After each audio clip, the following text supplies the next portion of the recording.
Салбар бүртээ амжилттай ажиллаж, бусдыгаа манлайлж яваа ажилсаг хөдөлмөрч эмэгтэйчүүд манай хүчирхэг эмэгтэйчүүд нэвтрүүлгийн зочны хомирт өргөддөг билээ. Энэ удаа бид 13,000 гаруй хүүхдийн хүн ээж болж, эмнэлгийн салбартаа тэр дундаа их баригч эмч нарын тэргүүн үгнэнд явж буй нэгэн хүчирхэг дайчин эмэгтэйг өрсөн юм а. Түүнийг буян дэлгэрийн бүлтэн гэдэг.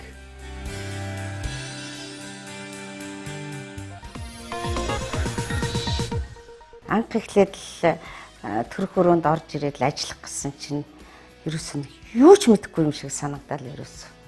Тэгэл одоо энэ олон сайхан эмч нарыг дагалцсаар байгаа л жижүүр хийсээр байгаа л гүмүн хувцсаар явж байгаа л одоо тэгээд эмчийн мэрэгжлийг одоо өдөө хүртэл авч байгаа.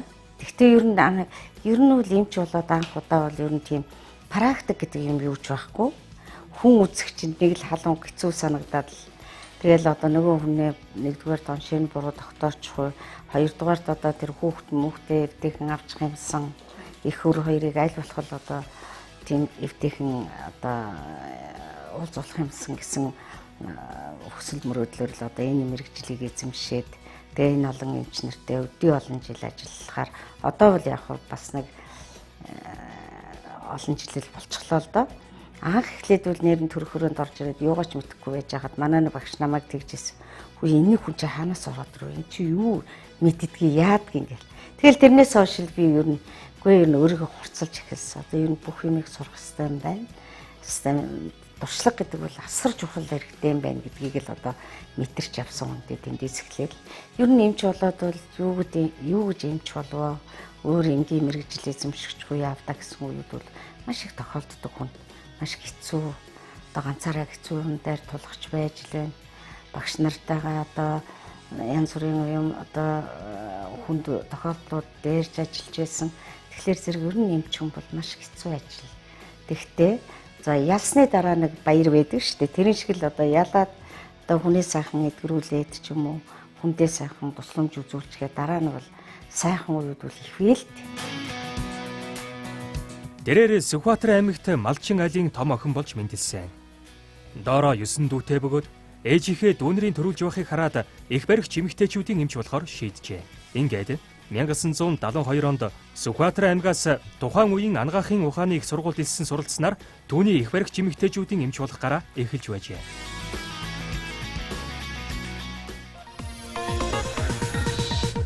Би чинь Сүхбаатар аймгийн Онгон сум гэдэг бүр хөдөөний Малчин айлын анхны угтараа юм. Тэг би өөрөө дороо 9 дүүтэй аруулаа өнөр өтгөн айлын хамгийн том нь. Тэгээд би боддог байхгүй. Дээр үуч чи манай ээж бас заримдаа ер нь үл миний дараа дүүнэрийн тэрүүл хөдөө гэртээ бас төржсэн байхгүй. Тэгэхээр чи ямар биднээсээ тусгаарлах ямар ч тусгай гэр байхгүй. Ээжийнхээ төрж байгаа, орилж байгаа, хашгирж байгаа одоо үнэхээр л зовж байгааг нь харж би одоо өссөн байхгүй. Хэдэн дүүнэрийг яаж төрүүлж ийсэн. Тэгэл би дотроо боддог байсан. Энэ би ер нь нэг иймч болж ил ер нь ялангуяа одоо их барихын те хүн хүүхэд их барьдаг юмч болох юмсаа л гэж ер нь тэгэл хүнд туслах юмсаа одоо энэ их зовж зүдэрч байгаа хүмүүс багч гэсэн тусламж үзүүлдэг тийм юмч болох юмсаа гэж боддог. Би өөрөө 5 эмэгтэй дүүтэй тэгээ одоо эднүс чинь бүгд л их болно. Тэгэл энэ болгоныг л одоо бодсоор байгаа л тэгээд ч ер нь эмч болчих юм бол одоо эднүстэй маш их тустай хүн ардтаа бас их тустай гоё мэрэгжил юм шиг санагдаад ер нь хар багасаа л эмч болъё гэж мөрөөддөг байсан юм үл. Тэгэл би ер нь тэгээд сургууль манайхан ч бас манай найзууд энэ төр нөгөө сургууль төгсөж явахд ярьдаг л байсан л да. За ямар мэрэгжил эзэмшгүй яах вэ гэдээ ярьж байхад би эмч болно гэж тууштай зогсдог байсан. Тэгтэл манай нэг найз бүр багын манай 11-р ангиас эхлээд 10 төгслөө хамт явсан найз маань ер нь хоёулаа малын эмч болоё.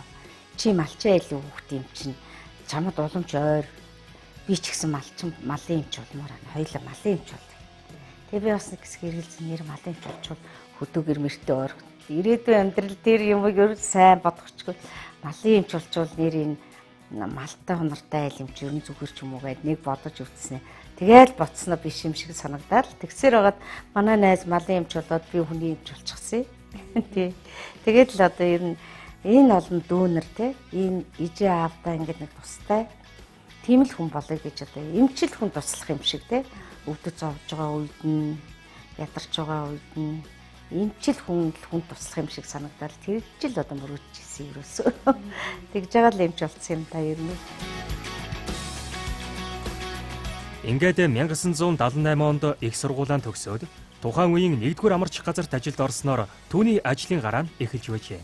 Түүний амьдрал 1-р амарч газартай салшгүй холбоотой бөгөөд амьдралынхаа 38 жилийг тус газартай холбоотой өнгөрөөжээ. Одоо ч тэрээр тус эмнэлэгт зөвлөх эмчээр ажиллаж байгаа. Мөн тус эмнэлэгтээ дагалдан эмчээс эхлээд их баригч эмч дасгийн дарга хүртэл хийж байжээ.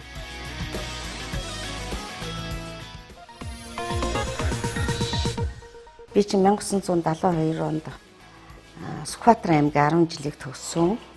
Тэгээд 10 жилээ төгсөөд Амгаа ухааны их сургуульд ороод 6 жил яваад 1978 онд Амгаа ухааны их сургуулийг төгсөөд их эмчийн одоо орон дипломыг авч илаа.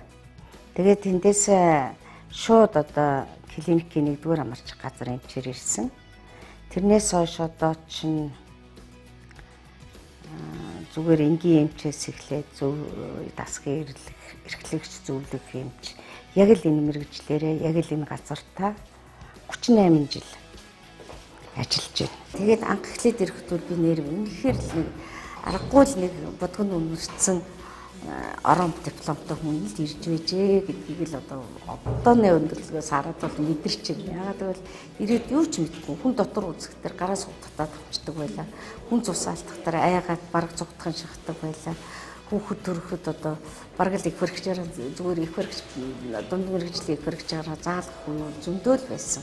Одоо ахмад туршлагатай эмч нар ахмад туршлагатай бүр их бэрхж нар гэж байна ш. Тэднэр дээр ирж энэ амарч газар одоо намайг үлгэдэж авч хүн болгож өдий зэрэгтэй болгож өгсөн ийм алтан босготой амарч газар байна. Анхных гэдгээр одоо манай амарч газар чинь Монголын хүн амын бараг 8.1 нь те хүн дутмын 8 нь Улаанбаатар хотын хүн дутмын одоо 5-6 нь одоо 1-р амарч газар амарчсан байдаг. Тэгэхээр зэрэгвэл айгүй их төвхтэй амарч газар. Тэрнээс гадна одоо бүх багш нар бүх сургуулийн одоо оюутнууд биднээс энэ дадлага хийж сургууль төгссөн. Энд мэргэжил дээшлүүлсэн. Тэгээ яг сургуульд 1-р амарч газраас одоо би өөр газар очиж ажиллаж үзээгүй. Тэгээ одоо яг энд амарч газар ажиллаж явах хугацаанд бол яг гадаад дотоод сургуульд курст бол явж мэргэжлээ дээшлүүлж байсан. Ингээд л одоо явсаар байтал өнөөдөр 38 жил болчихлоо ш. 40 жил болж байна. Тэрээр эзэмшсэн мэргэжилдээ өөрөө эзэн байгаа зогсохгүй. Шав нартаа өвлүүлэн үлдээхийг зорддог. Иймдээ ч өргөө амарч газарт ажиллаж байгаа эмчнэр бүгд л түүний шавнар гэж хэлж болно.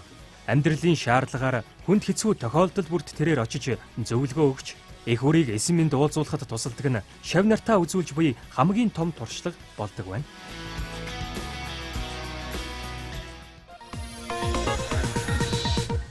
Би ч одоо олон шавнартай 1-р амарч газрынхан бол бивэл манай шавнар дандаа л таныг ороод ирэхээр л ээж минь ороод ирж байгаа юм шиг санагдаж байна гэдэг байхгүй.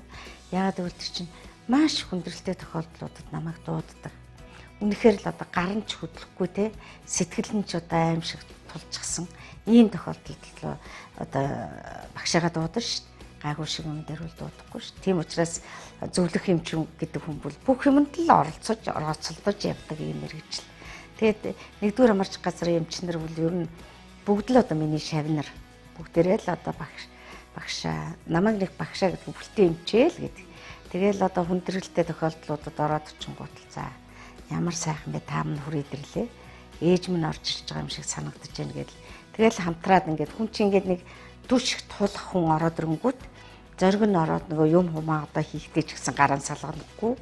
Тэгээд одоо сайхан тайвшраад ажлаа одоо явуулахад бүр тийм нэг тайвшрлыг аваад сайхан болдог гэж ярьдаг байхгүй. Тэгэхээр би 1-р амарч газрын одоо олон сайхан шавнар бүгдийг нэрлэх юм бол зарим нь дутаач. Тэрнээс биш юу бүгд л миний шавнар байгаа. Тий. Практикийн шавна. Би бол хичээл заагаад ном заагаад нөгөө багш хүн биш. Тэгвэл одоо практикийн багш гэдэг чинь маш чухал. би хүүхдүүдтэй хэлдэг байхгүй юу? Эмчнэр, залуу эмчнэртэй.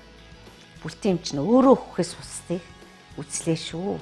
Тийм учраас ер нь маш хянуур нөхөр ажиллахгүй болдоггүй мэрэгжил шүү.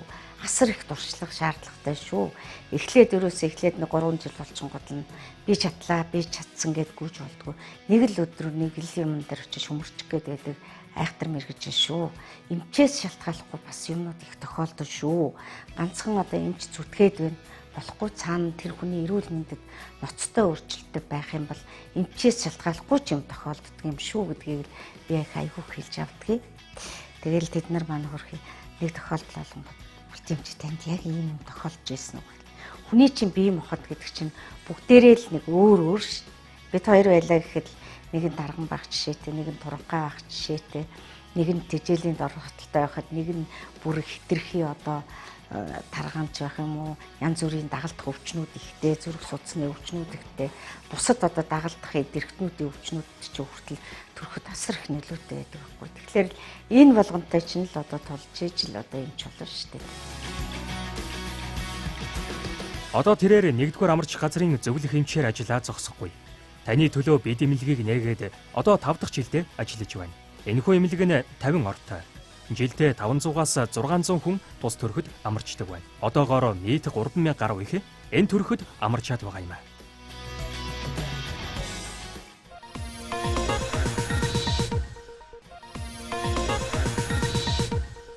Ер нь 90-ад оны үедээ 90-ад оны сүүлчээр зах зээл үүсч хөгжиж хувийн одоо хвшлийн байгууллагууд бол нэлээд олноороо төрж гарч ирсэн шүү дээ. Тэгээд тэр үед чи ер нь хувийн эмнэлгүүд их цөөхөн байсан. Ер нь бол биднээсээс өмнө бас нэг хэд хэдэн хувийн эмнэлгүүд бий болсон байсан л та. Тэгээ ер нь бид хоёр ярилцж байгаад ер нь хувийн эмнэлгийг нээж ажилуулж үзүүл яасан зах зээлтэйгээ бас хөл нийлүүлээд эмнэлгийн систем ч гэсэн бас зах зээлдээ ингээд орж эхэлж байсан учраас ингээд үүдийн эмнэлэг нээгээд ажилуулсан. Тэгтэл болж исэн. Ер нь ажлын бус цагаараа л ажиллаа шүү дээ. Ажлын цагаараа бол биднээс хаач ажиллах тийм боломж байдгүй. Тэгээ ажлын бус цагаараа л ажиллаад хараад л нөгөө үүдийн эмнэлэг дээр ажиллаад л бас болмоор тэгээд бид хоёр нэлээ ажилласан. Тэгээ сүүлдээ ер нь тэгээд нэг үүдийн эмнэлэг чинь нэг жижигхэн те. Тэгээд л бас хүн амьтанд тухтай тусламж үзүүлж чадахгүй бас нэг тийм байдал байгаа. Тэгээд манай нөхөр үл нөгөө эдийн засгч хүн. Тэгээ ер нь юу яа гэд энэ эмнэлгээ өргөжүүлэх хэрэгтэй юм байна. Ер нь гайгүй сайн зээл аваад тэгээд нэг эмнэлэг бариул яасан гэд. Тэгээд энэ эмнэлгийг барьсан. Энэ эмнэлэг бол баригдаад одоо 5 жил болж байгаа. Тэгээд 5 жил одоо 6 дахь жилдээ бараг орох гэж байна да. Тэгээд яг хөө төрөх тасаг нь бол энэ байгаа юм. Тэгээд төрөх тасаг чинь энэ хэсэг тэгээд энэ өрөөнүүд нь байгаа. Энд ингээд хүүхдийн өрөө байгаа. Тий. Тэгээд ингээд эрчүүд төрсөн эрчүүд хөвтчээдэг юм өрөө байхгүй. Тэгээд 15 ортой тэгээд ажиллаж байгаа. Тэгээд ер нь бол яг хувийн юм хэцүүлдэ. Ялангуяа эрүүл мэндийн системд бол маш их дуршлагатай, маш хариуцлагатай. Тийм л улсууд ажиллахгүй бол ер нь хувийн эмнэлэг бол маш хэцүү байдаг.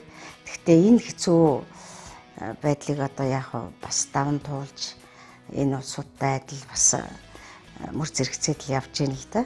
Тэгээд манайд бол яг бас арай жоохон тогт тухтай л байдалд байгаа л да. Байлгадгийг. Ягаад гэвэл нөхрийг оруулна, төрөхт нь хажууд нь зогсоо. Тэгээд бас нэг жоохон хүүхдүүд үгээ харна, ээжигээ харна гэсэн улсуудыг оруулж ирээд бас зогсоогоод ингээд байх тэр хүмүүс сэтгэл санаа нэг жоохон тайвширч төрж байгаа хүнийхээ дэргэд байна гэдэг чинь тэр хүний одоо бүх үйл явц одоо тэр төрж байгаа процессыг өөрөө мэдэрдэг. Тийм учраас яг одоо тэр тэгсэн болов өнгөсөн болов яасан бол гэх юм байхгүй бүх юм одоо нүдэн дээр нь ил явагдаж байдаг. Тийм учраас ер нь манай эцэг эхчүүд одоо гэр бүлийн хүмүүс их дуртай байдгийг яг тэгж төрөхтэй. Зарим эрэгтэйчүүд хэцүү шүү дээ. Ухаалтаа болчихдог шүү дээ. Зарим нь зөндөө, зарим нь ухаалтан, зарим нь уйлна. Янз янзын тохиолдол зөндөө шүү дээ хөрхөн. Эмнэлгийн ажил. Тэр дундаа их баригч эмэгтэйчүүдийн эмч гэдэг маш хүнд мэргэжил гэж тэрээр ярьсан юм. Учир нь хоёр хүний амнаас яригддаг учраас хамгийн их анхаарал, туршлага шаарддаг мэргэжил хэмээн тэрээр хуучилсан юм а. Ичнээн хүнд хэцүү ажиллаж гисэн их хүүхдийг эсэм мэнд уулзуулна гэдэг хамгийн аз жаргалтай мөч байдаг нь түүний мэргэжлийн гол онцлог байдаг үлээ. Ихвэрх эмэгтэйчүүдийн эмч нарыг манай багш нар хэлдэг байсан. За та нар ч мууч хэцүү мэрэгжил сонгож авлаа да. Нэг хөл чинь наранд явдаг, нэг хөл чинь нарсанд явдаг мэрэгжил шүү. Нэг л хазгай гიშгүүл хаашаач орчих мэдэх ажил шүү гэж хэлдэг байсан. Тэр үнэхээр үнэн. Сайхан зүйлүүд их тохиолдно л да хүнд ихэнхэн сайхан. Саар одоо хэцүү амьдралд нэрэн хэцүү одоо арга хэмжээ авч чадахгүй ч юм уу арга хэмжээ авсаар байтал янз бүрийн тохиолдлууд бас гарна шүү. Хүн мөнгө шин болохоор тэгэхээр бас янз бүрийн тохиолдолд бол үнэхээр хүнд мэрэгжил. Би бас хүүхэд өнөртөө хэлдэг бас л хэцүү мэрэгжил. Үнэхээр одоо ер нь ихвэрх эмэгтэйчүүдийн эмч, эс заслын эмч хүн бол ер нь маш хүнд шүү дээ ер нь. Тэгэл одоо энэ маш зориг хэрэгтэй. Эрүүл мэнд байх хэрэгтэй. Тэгэл одоо нөгөө заримдаа тэгдэж шүү. Шонхорын одоо зоригтой. Одоо маш хурц хараатай. Маш сайн эрүүл мэнд, маш сайн шийдвэртэй. Тийм байж ижил одоо ихвэрх эмэгтэйчүүдийн эмч болно шүү. Ихвэрх эмэгтэйчүүдийн эмчийн сайхныг бол одоо бүх хүмүүс мэдэж байгаа. Мэдээж хэрэг их бүр хоёрыг сайхан эрүүл мэнд хоёрыг уулзуулах л одоо байгаа шүү дээ. Энэ бол хамгийн сайхан аз жаргалтай үйл явдал.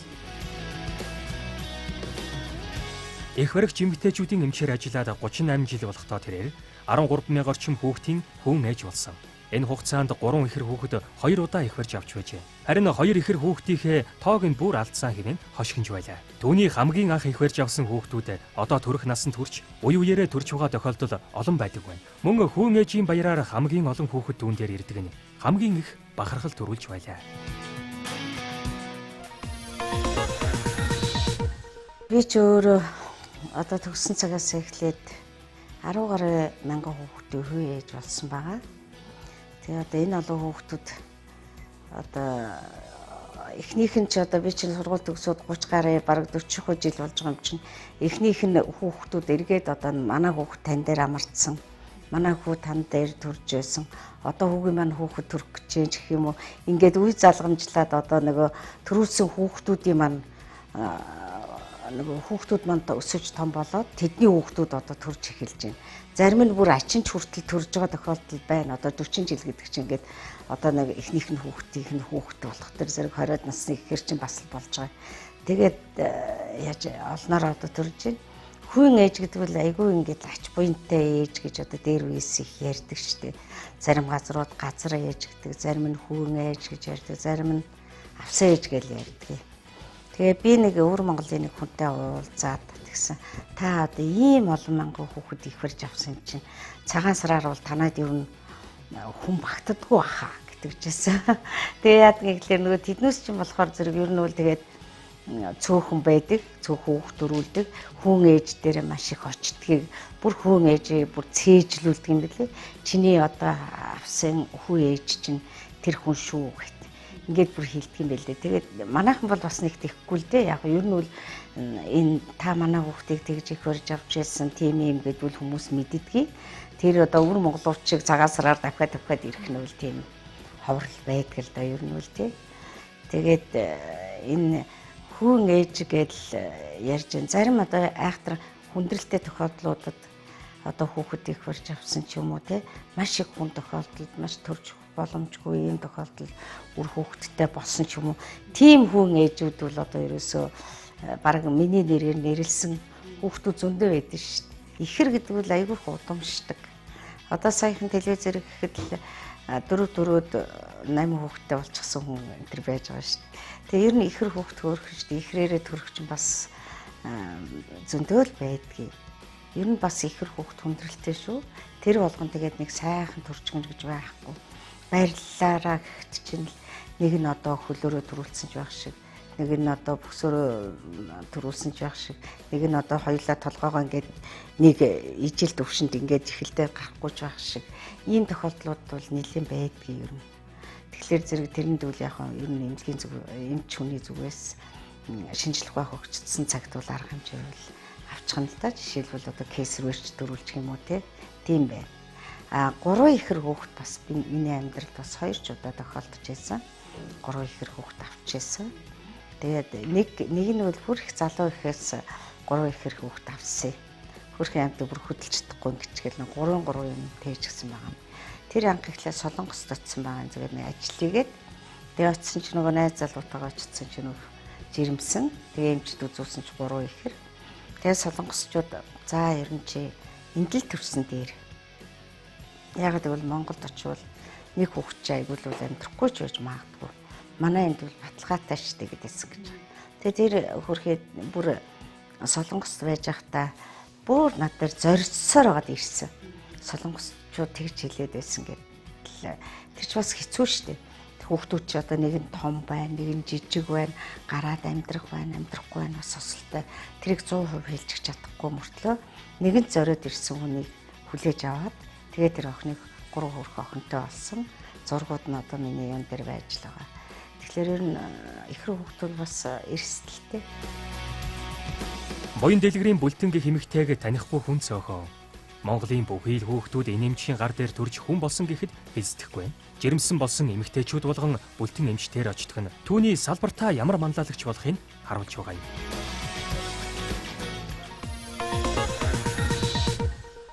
Монголд бол хүчирхэг эмэгтэй бол эртээр үеэс маш олноороо төрж ирсэн шүү дээ. Мантгай цэцэн гатан гэдэл тийм ээ сайн хүчирхэг эмэгтэй. Одоо хувьсгалын үед бол одоо бор төвдөнгийн бор гэж баатарлаг эмэгтэй байлаа. Одоо энэ социализмын ихэнх үед бол маш олон Амгаланбаатар, Гүнжилбаатар гэж одоо маш олон сайхан баатарлаг эмэгтэйчүүд төрлөө. Эдгээр бол үнэхээр л хүчирхэг эмэгтэйчүүд. Одоо энэ зах зээлийн үед бол энэ одоо Монгол орныг авч явахад хөгжүүлэхэд маш их тус нэмэр болж байгаа. Манай хүчирхэг эмэгтэйчүүд бол маш олноор төрөн гарч байгаа. Тэгээ одоо эмэгтэй хүн гэхэд янз бүрийн одоо том компанийг авч явж байна. Маш том одоо хүн амт хэрэгтэй үйл ажиллагаа явуулж байгаа сайхан эмэгтэйчүүд байна.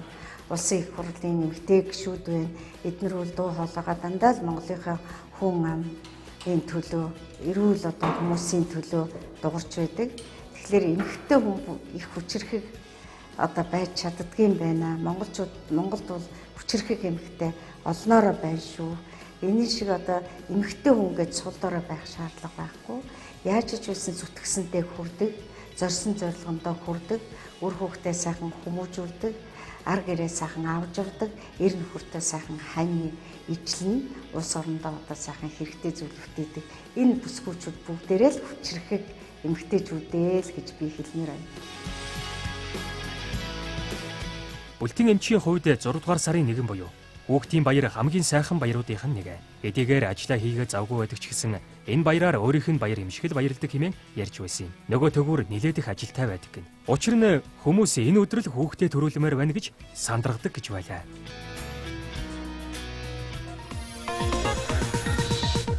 Зургаан сарын нэгэнд яг тулчихсан улсууд би одоо өнөөдөр төрмөр байна, би одоо тэгмээр байна гэсэн улсууд 6 сарын 1-нд төрсөн улсууд зөндөө байдгийг.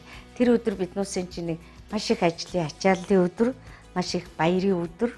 Хүмүүс бас зарим нь одоо авсан ээжтэй баяр хүргэмээр байна гэд нэг хөөрхөн гуцалчихсан хүүхдүүд, зарим нь хөөрхөн 4-5 хүүхдтэй хөөрхөн галуу шиг дагуулсан хөөрхөн залуу эцэг эхчүүд ч ирж ил байгаа. Эмээ өвөөнөр нь хүүхд ач зээнэрээ дагуулсан л ирж идэг. Маш их ачааллын бөгөөд маш их баяр жаргалтай сайхан өдөр бол. 6 сарын 1 бол ерөөсөө хүүхдийн баяр гэдгээрээ бол маш дурсамжтай их гоё өдөр. Бүх хүүхдүүд гоёж хөөрхөн эцэг эхээ дагаж одоо баярыг тэмдэглэдэг ийм сайхан баяр. Их хөрхийн эмчнэр бидний хувьд бол бас л хөөрхөн хүүхдүүдээ их барьж авдаг. Маш их ачаалтай, маш их баяр жаргалтай ийм сайхан өдөр. Одоо жишээлхэд л одоо би манай нэг дүүгийн хүүхдэлээ 6 сарын 1-нд 2 хүүхдэд төрүүлж ирснийг би санаж байна. Яг өөрөө өвдөө төрсөн. Хүмүүс яг хэлэх юм бол та төрүүлсэн байлгүй гэж хэлмээр. Тэгтэл үгүй 2 хүүхд нэг өдөр төрөөд 6 сарын 1-нд төрсөн байдаг. Тиймэрхүү тохиолдлууд бол ер нь тохиолдол их байдаг шүү дээ. Нэг өдөр нэг одоо жишээлх юм бол 6 сарын 1-нд чих юм уу одоо нэг өдөр нэг айлын хүүхдүүд төрсэн тохиолдлууд бас нэлээд байдаг шүү дээ. Улам хөөрхөн болж, улам сайн сайхан байж, улам аз жаргалтай хөөрхөн байгаарэ гэдгийг хүсэн өрөөгөөд. Тэгээд хүн эрүүл байвал одоо нэгэн жаргалан гэдэг тэрэн шиг манай хүүхдүүд эрүүл сарвал аз жаргалтай сайхан байгаасай л гэдгийг ерөөл. Ээжигээ төрөхдөө ямар их зовж шаналж байгааг хараад эмч болох хүслийг сэтгэлдээ тань. Түүнийгээ биелүүлж их баригч эмч болсон тэрээр салбартаа хамгийн манлайлагч хүчирхэг дайчин эмэгтэй гэдгийг салбарын төдийгүй Монгол улсын төр үнэлж, төрийн дээд одон медалаар Ингрийг цоолж байсны хамгийн хүндтэй нь Монгол улсын хүний гавьяа тэмч цол тэмдэг юм. Түүний салбартаа хийж бүтээсэн зүйлийг үнэлээд баршгүй.